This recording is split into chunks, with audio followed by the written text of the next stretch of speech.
Hello, my name is Jennifer DeTracey and I'm the founder of Lift Strategies. And in today's video podcast, we'll talk about Network Records and the early days when I was working there. Network Records is Sarah McLaughlin's record label, and it's an independent record label, meaning a small record label with a limited amount of funding that supported and promoted many independent bands. So alternative music that often was not played on the radio, which meant that we always had to have a grassroots guerrilla marketing strategy.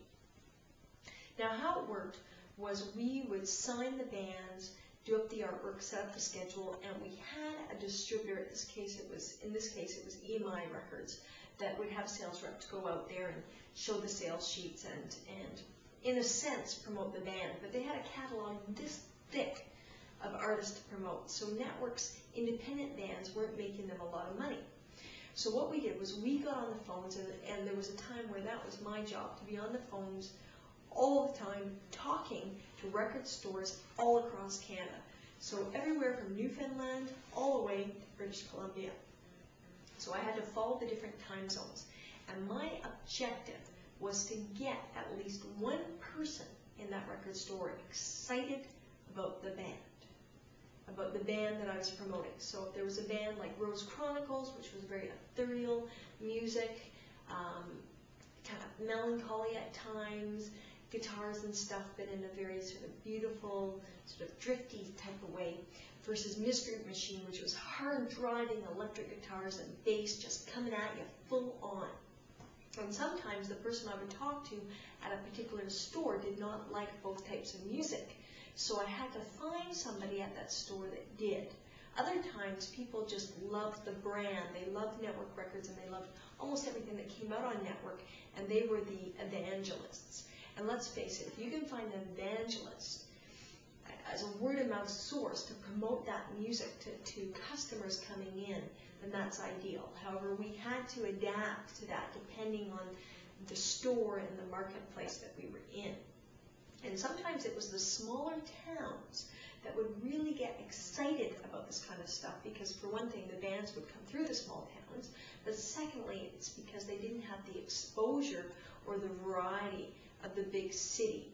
So that was also an advantage for us. Now, if you think about it in terms of the marketing budget, we were very restricted in terms of what we could do. But what we had was we had a physical product, we had the CD, and we had often even just in-house generated posters. And sometimes we had the money to do the full-on, beautiful, four-color, nice ones. And those would be sent off in tubes to them to put up in their store when the band came through town.